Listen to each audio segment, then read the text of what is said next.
Hello, in this video I'm gonna show you how to copy and paste text on your Lenovo Chromebook.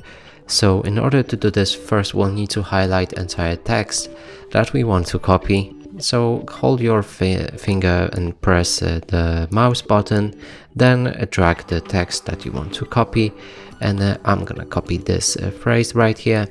And now in order to do it, let's press Ctrl C, because our right button doesn't work because this device doesn't have one. Now let's open a new tab, and in order to paste it, press Ctrl and V, and that way you'll paste your text. That's basically how you do it.